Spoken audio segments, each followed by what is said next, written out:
¿Qué pasa, YouTube? 6foot Hacks here. Have for you guys today the second part of my pool matches for the March Madness tour that was hosted by the Token Minorities. His channel link and the link to my opponents that I face will also be down in the description. So check them out, guys. If you may have missed me going over my draft, then a link to the first battle, or not the first battle, actually, yeah, the first battle plus the team analysis will be down in the description, so you guys can go check that out as well. That was uploaded about an hour before this. So yeah, watch that, then you guys can watch this and you will know what's going on. And this is going to be the quick little team preview for battle number 2, then battle number 2, and then quick little team preview for battle 3, and then battle 3 itself, and then battle 4 we all got to buy because old dude had to leave, which kind of sucked. So yeah, anyways, as you guys can see, we are facing Jacob. As always, known Jacob for a while now, definitely check him out, but he's got a mega low pony which absolutely makes me cry. Originally I did have max defense, max HP Jirachi, but Matty Brawlick decided to suggest this Jirachi set more or less, just especially offensive. He's really good. If you look at his draft, he doesn't really have a good psychic resist, and Thunderbolt plus Psychic really hit everything for super effective or neutral damage, which is really nice. Iron Head is only really here for the Mimikyu. That's exactly why we have the Casa Berry, just so we can chew a potential +2 Shadow Sneak or maybe a Shadow Claw at +2, which is really nice just to be able to support the team and Jirachi itself, because Jirachi in this matchup is actually really good. It's also my best switch into Amoonguss, so I could expect him to have the foul play. Although I am minus attack, I still do have 31 attack IV, so may have to watch out for that.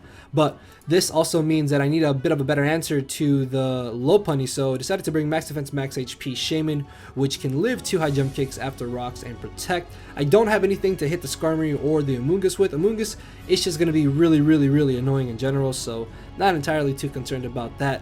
And then Skarmory really isn't too much of a problem to my team. Skarmory can't knock me out. It's not going to be offensive, so I can leech seed it, wear it down maybe, and then go from there.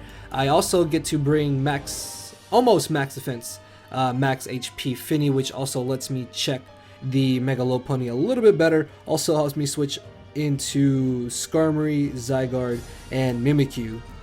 Not too worried about switching into like Rotom or into the Amoonguss, obviously. Haze is really nice to stop Necrozma from setting up, Zygarde setting up, even Mimikyu from setting up. Mega Low Pony, I guess, if it's like Cosmic Power, which I don't know why he would bring that. Nature's Madness is really nice to wear down Amoonguss. Ice Beam also hits it for super effective damage, gets off some nice damage on the Zygarde as well, and then Moonblast is just really good stab. The spam, we have good old Crocodile here, rocking a nice defensive set, enough speed to outspeed Timid max speed Rotom Heat, because that thing is extremely annoying for my team, so definitely gonna have to watch out for that. Knock off an Earthquake just for stab. Taunt is really nice to stop the Amoonguss from potentially sporing, taunting the Vaporeon, even potentially taunting Skarmory and Necrozma as well, so that's pretty cool. We have specially offensive Salamence, which originally was going to be Firium Z, but I last minute changed it up to Dragonium Z, and you guys will see exactly why. But the cool thing about this Salamence is that it applies a lot of pressure to Jacob's draft, because it can just come in and I just click a stab with it, which is my Draco, or just click a coverage move and I get off a huge amount of damage on anything that he wants to switch in, and I can definitely wear things down and just be aggressive and offensive with this. Dragon Dance doesn't really do anything in this battle, to be honest with you guys, so yeah, not worried about that. Next off, we have good old Choice Banded Terrakion here. Of course, shouts out to those of you who follow the UCL Season 2 again. Good old Terrakion, this literally 2 KOs everything. Megalop, Oko, Necrozma, 2 KO'd, Skarmory, 2 KO'd, Zygarde, 2 KO'd, Amoonguss, 2 KO'd, Mimikyu, dead after Disguise, or 2 KO'd with Disguise, Vaporeon, 2 KO'd, Rotom, dead, or 2 KO'd by close combat. So yeah, Terrakion just does so much damage in this battle. Like, Choice Banded is a no-brainer in this matchup just because of how powerful it is. And then finally, actually no, I already showed you guys Jirachi here. So yeah, that is the quick run through of the team. I don't expect them to want to bring the Vaporeon. Maybe I could also see him potentially leaving the Necrozma just because I do have Jirachi for Necrozma, and then Vaporeon I do have Shaman, and I do have my Jirachi, which could have Thunderbolt, have Scolipede with Megahorn, which could sub up on it, Jolteon and Shaman pressure it. So yeah, not really too worried about Vaporeon or the Necrozma if he does want to bring them, but let's go ahead and get into the battle. Alright guys, so we got the matchup here, and as you can see, he actually did bring Vaporeon and Necrozma, but he didn't bring Mega Lopunny, which is absolutely huge because I was so terrified of that. Yes, I do have 2 Intimidate Pokemon, but Mega Lopunny can easily just run Ice Punch to smack Krookodile and Salamence. High Jump Kick still hurts, Return still hurts as well, so it's really nice to not see Mega Lopunny in this match. Necrozma could be a problem depending on the set. It could just be rocks, and then he could have spikes on Skarmory, so that could be really, really annoying. Definitely have to watch out for that because I don't think I have hazard control of my own. Regarding the Rotom, it could be defensive from the looks of his team. Like, it looks like he's got a stall team, doesn't it? And then I just kind of have maybe an offensive team that is more defensively based. But either way, I thought this was a pretty good match. Like, this match and the next match I thought were really, really good battles. So let's get this started. He's going to lead off with the Necrozma, as I do end up leading off with my Krookodile, thinking that he would lead off with the Rotom or lead off with this Necrozma. Skarmory even, Amoonguss potentially, but mainly Necrozma or Skarmory, as I'm going to be able to go straight for the taunt. He turns out to have the HP Ice, ran the calc. He's got a lot of special attack EVs if I ran the calc correctly, because there was like 4 different teams, not counting any other teams that I had to use Krookodile in. So I was really hoping that I did run the calc there right, but very positive that he is running a lot of special attack EVs. So I'm just going to take this chance to go ahead and switch out of here. Would love to get a Brox, but he can easily defog them away, as I will be able to just bring in my Jirachi, as he actually brings in his Skarmory. So if I did go for rocks there, that would have been pretty nice, and then I could have taunted maybe, although he would have been able to Brave Bird me and then wear me down. So I guess switching out here really isn't too bad of a play, because I do have the Thunderbolt, which I'm going to go straight for that, because I'm pretty positive he's not going to risk bringing in the Zygarde, because I could have the Hidden Power Ice or the Ice Punch, as he does bring in the Rotom. Thunderbolt does 13%, which is actually more damage than I thought it would do. Then he doesn't get Lefty's recovery, which means this is most likely Scarfed or Spexed Rotom Heat, which is kind of annoying, because if it's Spexed, that makes Krookodile a lot less of a switch in. So I have a bit of a tough time switching into this Rotom, so I definitely need to get on my Stealth Rocks to prevent this thing from just coming in and out like this, as I'm going to make a switch into my Salamence.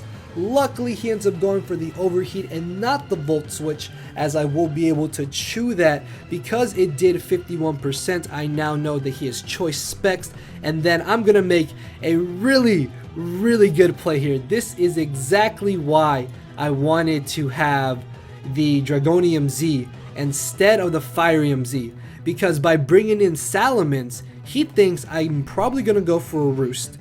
I could Dragon Dance even, maybe Substitute, and he most likely has Haze, Roar, or Ice Beam on his Vaporeon, which is going to have to be physically defensive to better deal with my physically offensive threats, because Jolteon's already not taking hits from Jirachi.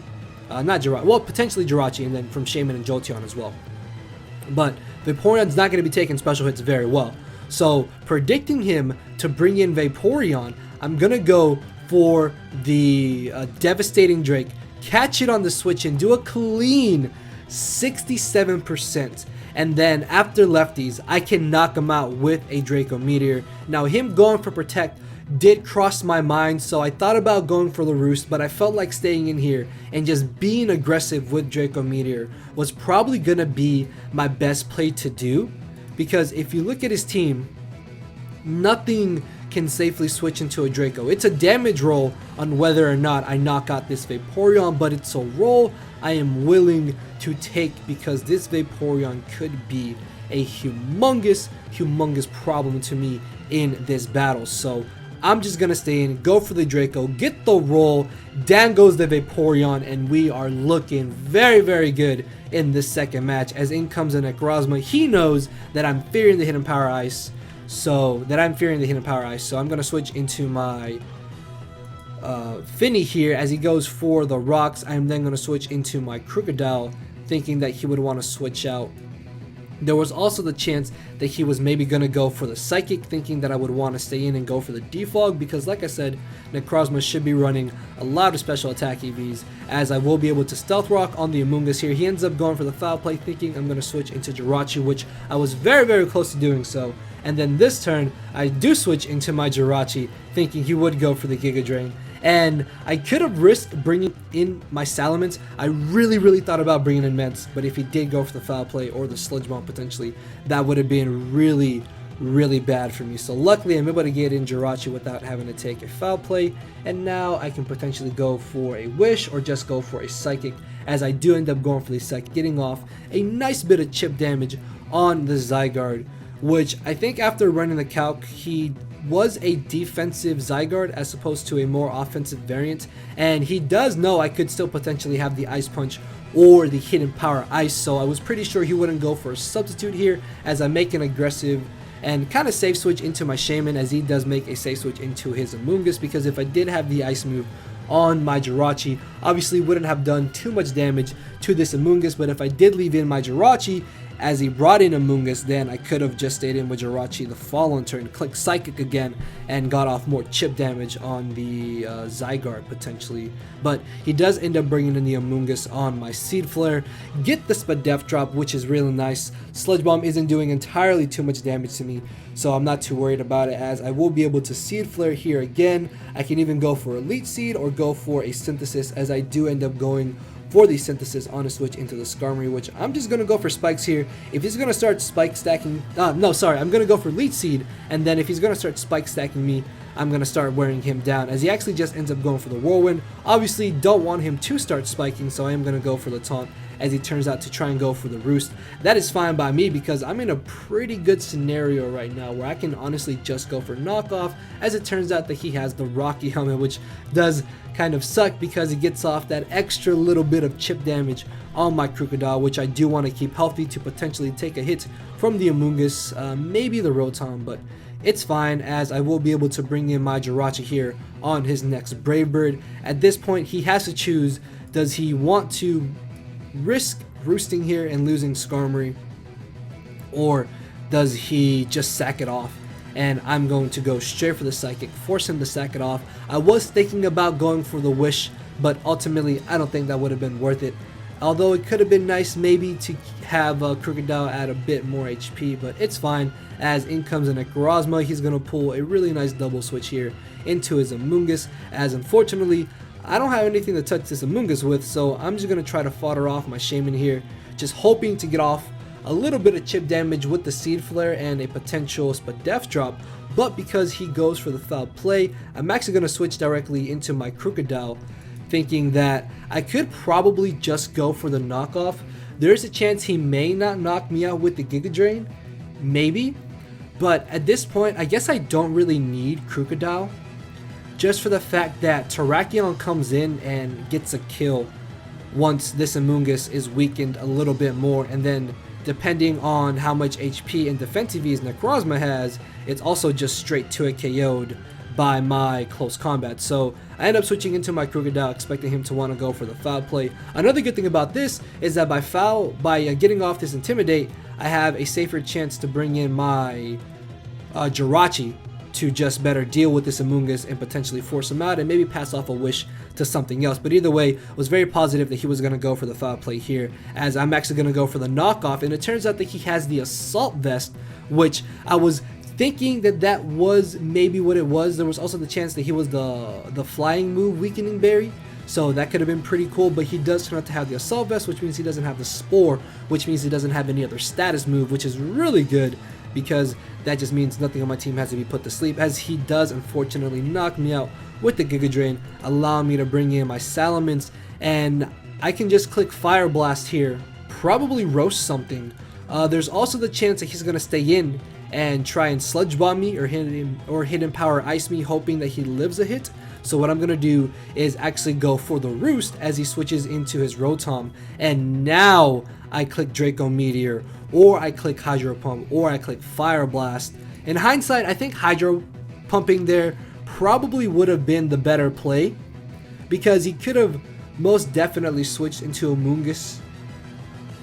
Maybe, because he could have brought in Amoonguss, chewed the Draco, switched back out into Necrozma to regenerate your HP Amoonguss, and that would have been really, really annoying. Luckily though, he doesn't do that, as we are able to knock out the Rotom.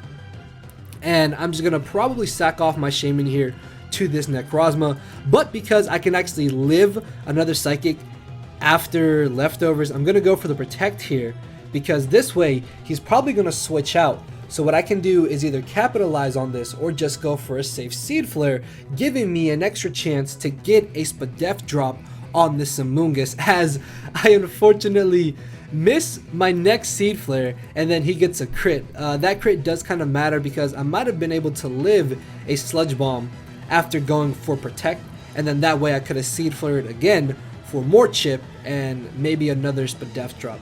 But I don't think that extra Spadef drop would have been entirely too necessary, because just getting this Spadef drop now helps me to knock out this Amoonguss, because I can click Fire Blast and just nuke this Amoonguss. But I go for the Draco Meteor on the off chance that he wanted to try to bring in the Zygarde, thinking that he could live Fire Blast plus Draco, which I don't think he could have lived anyways, so I could have Fire Blasted there. It's fine though, as in comes a Necrozma. This thing is actually really, really annoying, and just to kind of save you guys time and me time, I'm going to skip these next couple of turns, because it's me being a little bit stubborn with my Jirachi and just kind of staying in here, because there's no real good switching I have to this offensive Necrozma.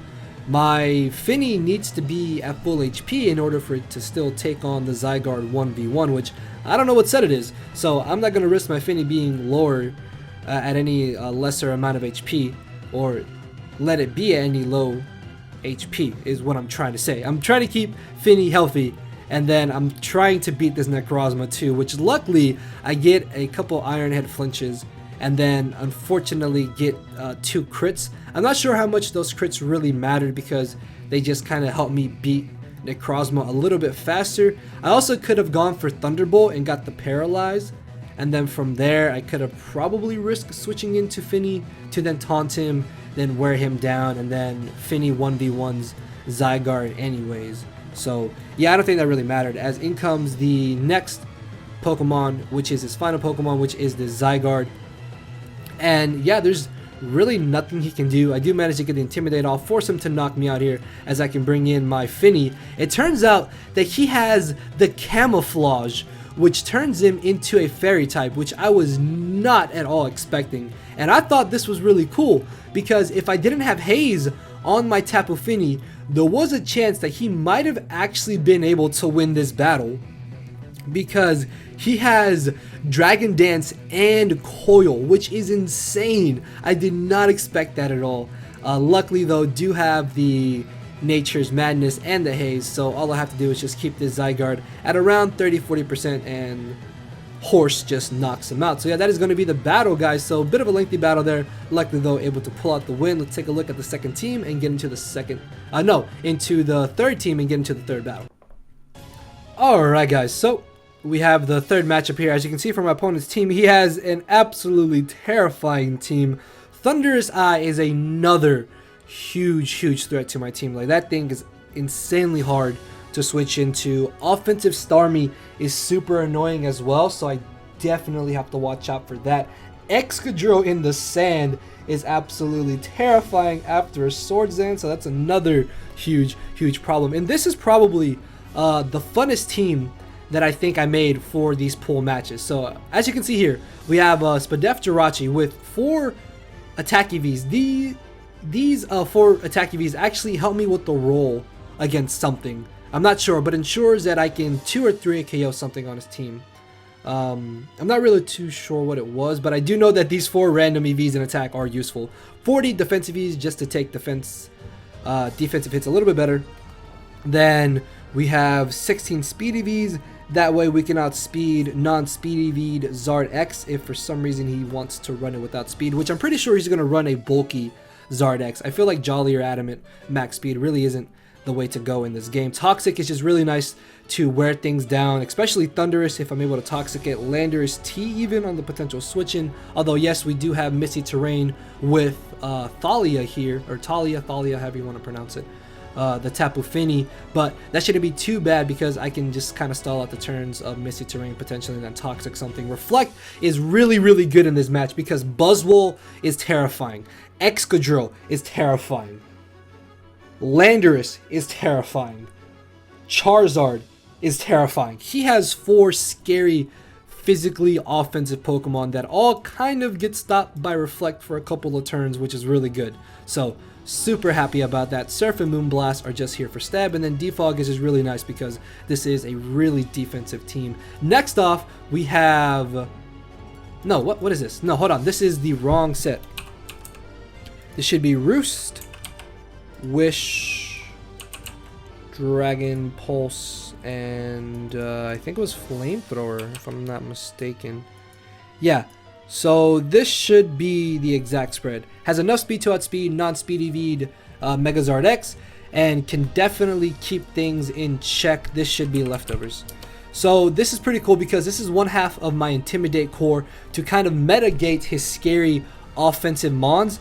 The only problem with that is that Buzzwole can learn Ice Punch, Excadrill can Rock Slide, flinch me, and then Charizard can kind of just Dragon Claw or Outrage me, so that's terrifying, so really gotta watch out for that. But the cool thing about this is that Wish, along with Jirachi, we have 2 Wish Pokemon that help me keep my Crocodile, which is the second Intimidate Mon, which again, these EVs are messed up because I was accidentally editing this team instead of another team, but this is more or less the EV spread for Crocodile. Enough speed to outspeed, minimal speed EV'd Mega Charizard X potentially. We also outspeed the Landorus.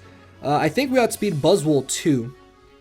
And the cool thing about Crocodile in this match is that it's another good Intimidate Mon that can pressure him. Also really deals with Sardex amazingly in Misty Terrain, especially if we have a Reflect Up. Toxic is just really nice to just poison Zardex if it's his last Mon. Toxic, the Landorus, the Thunderous even, Buzzwole potentially, Knockoff and Earthquake of course are just for stab. Knockoff in general is just really good. Next off we have Choice Banded Horsepower, which is actually not even banded because this is supposed to be Life Orbed. I'm sorry guys, I'm sorry. Okay, no, what are you doing? What are you doing? There we go. So yeah, this should be Life Orbed. And these attacks should be correct, except this should be Rock Polish. Yeah. So the cool thing about this is that Adamant Terrakion with 310 speed literally just destroys his entire team. Like I said, there's no way he's going to bring Jolly Charizard X just because there's really no reason to run max speed Jolly X in this matchup. So Adamant can just come in, nuke something, Aerial Ace kind of checks Buzzwole, so that's good. Rock Polish is for late game. If he does bring like a choice Buzzwole, I can just Rock Polish it, and then from there maybe Terrakion can sweep late game. And then the final team member is going to be it wasn't Scolipede, sorry, it was the Shaman. Yeah, so Shaman was a Spadef bulky set with HP Ice, Seed Flare, Substitute, and Leech Seed, with enough speed to outspeed Jolly Max Speed Lando T. So that's a set on Shaman. So yeah, sorry that was a little bit wonky there. But we have the matchup here, which this was a very, very tough matchup. I think this was the toughest matchup out of all of my pool games just because of how many physically offensive threats that he had. So going into this match, Zardex makes me cry, SD, Excadrill and Sand makes me cry, Z-Move Lando makes me cry, Gigalith, fucking Gigalith, Thundy T and Thundy I in general are just absolutely threatening to my team. So this thing is definitely going to be a huge problem to watch out for. And then Buzzwole could be like Sub Punch, Sub Bulk Up, Banded, Scarfed, Assault Vest, maybe Leftovers, Bulky. I don't know what Buzzwole can run, but Buzzwole's really, really annoying. Luckily, no Starmie. Starmie plus Thunderous could have been really scary actually now that I think about it, but luckily he didn't bring that.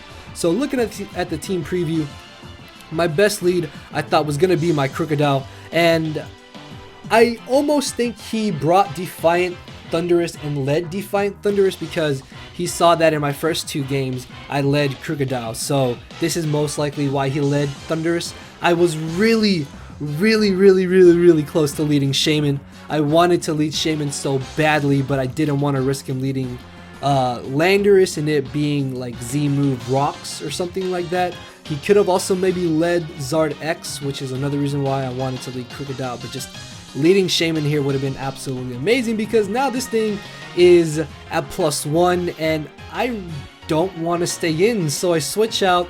Luckily, Shaman choose a superpower, which is really awesome. So he's brought back down to a neutral attack. I didn't know what move he was going for. I guess switching into my Tapu Fini wouldn't have been too bad of a play either. Maybe. Actually, maybe switching in the Fini could have been a better play, but luckily Shaman is able to chew the hit here as he then goes for the U-turn, and I don't have Synthesis on this Shaman, which really sucks as I Elite Seed the incoming Charizard. This is fine as I will be able to switch into my Salamence. Very confident in the fact that he would not go for a Dragon move. If he goes for the Will-O-Wisp, that is fine. I am specially offensive, so I can maybe go for a Wish, which would be really awesome. But he actually ends up switching into his Thunderous. Obviously, I don't want to risk him being Hidden Power Ice because even though, yes, he is Defiant and has Superpower in U-turn, he can still have the Hidden Power Ice with Wild Charge, which is what I'm guessing his final 2 moves are. So I switch into my Jirachi as he makes a very good play, goes for the U-turn into the Excadrill, and this is absolutely terrifying as I make the safe switch into my Crocodile. Luckily, he thought I would bring in Salamence, knowing that Mence was a physically defensive set. It was most likely my initial switch in, but by bringing in Crocodile, I can get off a Life Orb hit, which is really nice, and there's no way he's going to knock me out at -1. I knock him out with an Earthquake, so I'm going to take this chance to get on my rocks. Could have definitely gone for the Toxic. That might have been my better play as I make the safe switch into my Fini. Unfortunately, he gets a crit, which does 40%, which has me thinking he's not banded, so that's really good. He can still switch up moves potentially, but that crit really sucks because now my Fini is at lower HP, and that could potentially come back to hurt me as I'm in a really good spot here. And look at his team. Zard hasn't Mega Evolved, so he has 0 switch-ins to a Surf coming from my Tapu Fini, so I'm definitely going to go for that as I get off a humongous hit on the Excadrill. This makes Excadrill so much less of a threat, and the fact that this is his only way of getting rid of hazards and that he's Life Orbed, he only has 2 potential chances to spin here. So I was really close to staying in here with Fini, but after thinking about it, my switch into Crocodile is definitely my play because the good thing about this is that he outspeeds me, which means he's gonna hit me before I can stop him from spinning away my rocks, which means he's going to knock himself out to Life Orb as I can now get up my rocks, and my rocks are here to stay for the remainder of the battle. Unfortunately though, Landorus comes in, and my initial switch into Landorus was Crocodile.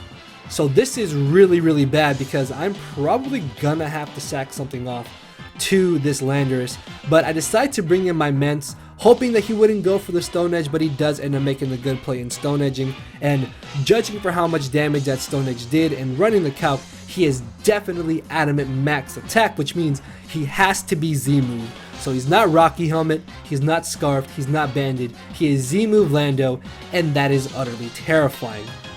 Thankfully he's at -1, but still that is not entirely too good for me because he could be Continental Crush. So scouting out for that, I switch into my Crocodile, which would have been able to easily live a -2 Continental Crush as I am able to Toxic this Gigalith. This is really good because now I put Gigalith on a timer and make it a little bit easier for me to deal with. In hindsight, could have probably gone straight for the knockoff. Maybe Earthquaking wouldn't have been a bad play either. Switching out could have also helped, but I think just Toxicing Gigalith here was good. And there's also the chance that he could risk switching into his Charizard, thinking that my Crocodile can't do anything to it. So by Toxicing Zard on the switch-in, then that could also really help me. As it turns out that he has a superpower, I'm going to try to bring in my Mence, hoping that he superpowers again, but he ends up pulling a double switch into the Buzzwole, and this is really bad for me because now I took unnecessary rocks damage and I've taken unnecessary sandstorm damage, and this Buzzwole is faster than me, so I have to switch here. I can't stay in. I still have a lot of use for my Salamence, as he actually pulls a switch out himself into the Landorus, and because my Shaman is running 310 speed, I outspeed this Landorus 100%. I have the hidden power ice. I have no reason to not just HP ice here. Unfortunately, I'm not going to be able to knock him out, but I literally make this Landorus no longer a threat to my team. The only other downside though is that I'm forced to basically bring in Terrakion, because this Landorus outspeeds everything else that I have on my team. So by bringing in Terrakion, I reveal to him that I'm Life Orb and that I'm not banded or scarfed. I could still potentially be set up though, so he still has to worry about that. But either way, I just click Aerial Ace here. There's no reason for him to switch. He's gonna leave in Landorus for Death Fodder, as he brings in the Buzzwole. Obviously, because he brought in Buzzwole like this, I'm thinking, okay, this thing is definitely scarfed. Like, there is no other. I killed this thing with Adamant Life Orb Aerial Ace. There's literally zero reason to bring in the Buzzwole like this. So obviously expecting him to be scarfed, I'm going to switch out here into my Tapu Fini, as he's going to end up going for the Earthquake. Luckily doesn't do entirely too much damage, although that crit from earlier does still have me below 50%. Thinking that he would go for another Earthquake maybe, or potentially try and switch out. I do make a double into my Salamence, which will be able to safely roost up on this Gigalith, and because Roost helps you with Misty Terrain, he can't Toxic me, predicting me to Roost, so he's got to go for the Stone Edge, maybe Superpower, but there's no way he can talk to me if I'm just going to keep going for the Roost. And knowing I am going to go for the Roost, he does make the aggressive switch into the Charizard, and I am not lying to you guys when I said I almost Dragon Pulse there just to get off a little bit of chip damage on the Gigalith, but I felt like keeping Mence at higher HP was the better play for me to make, as I will be able to Dragon Pulse and outspeed this Charizard. He is then going to go for the Dragon Claw, which I am able to barely live. The fact that I live doesn't really matter. Like, if this was a double down, that would have been pretty nice, but just me being able to get off this huge hit on Charizard, and then funny enough, his Sand is going to knock him out. Getting rid of this Zard X is really nice, because that is one potential threat out of the way. As in comes a Thundurus, he's going to knock me out with the Wild Charge. This now gives me a free switch into my Jirachi, which is literally the only thing I have to deal with this Thundurus. And I kind of misplayed by going for the Protect, because if I had gone for the Wish, he would have gone just U-turn on out of here, and then I could have still had my lefties, but now I lose my lefties, and this kind of sucks. But I'm in a really good spot. If you look at his team, he doesn't really have anything that can safely switch into my Jirachi, so I'm just going to kind of Wish Protect here for a bit.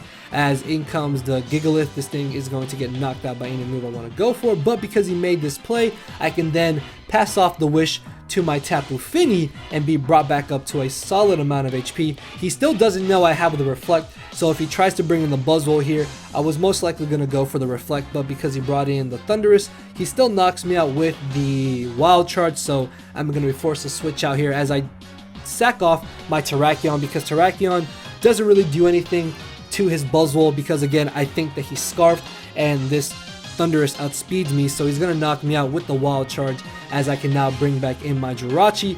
And just going to skip these next couple turns, because it's just me kind of being stubborn, wanting to keep my Jirachi at much HP as possible, as he goes for one final Wild Charge, and I get my Wish. His last Mon is this Scarf Buzzwole, which there's no way he can win, so I'm going to switch into my Crocodile just to get the initial Intimidate off, but he goes for the Roost, and this is actually really scary and frustrating, because I could have just killed this with Aerial Ace from Terrakion, but it's fine, because I do luckily have Toxic on Crocodile. I am faster, and if he was like sub bulk up or something like that, then there's no way he would have won there, because I was able to outspeed him, connect the Toxic, and that is basically game. I can bring in Fini here, live any hit, potentially outspeed him, and then even just get up my Reflect. As I do get up my Reflect, just to be on the safe side. And that is basically the battle, because Moonblast will knock him out, and that is going to be the run for our March Madness Tour. Alright guys, so yeah, that is going to do it for the March Madness Tour pool battles. Round 1 of the actual tour was really bad for me, because I had literally a terrible matchup. My opponent had Volcanion, which Volcanion is already really annoying to my draft, because it doesn't have to run specs to just potentially KO everything that could potentially switch into it. So that was really annoying. He also had Mega Venusaur and Tornadus Therian, which, as you guys may remember from our first matchup, is really annoying to deal with. And then he also had a Thundurus, which, as you saw from this matchup, was annoying to deal with. So he just had 4 humongous threats that just dropped me on my neck, basically. And just, yeah, really unlucky in the round 1 matchups, I guess. But all in all, I made it out of pools, and that was my main goal. So really happy about that. Hopefully you guys did enjoy the video. If you did, make sure to hammer that like button down below, guys. Let me know what you thought about the matches and the video, and just, yeah, thank you all for watching, guys. With that being said, I will see you all tomorrow, so check out the 2 videos on the end screen. Later, everybody. Cause my brain and heart are both tied in a knot, and this hinders me from crying a lot. This causing me to show no emotion, but when I said I cared, I wasn't joking. But I guess it's too late for me to become broken. For now, I'm living with no more pain, tears of hoping. I'm just coasting. Yeah, I said I'm coasting. No more pain, tears, and hoping. For real.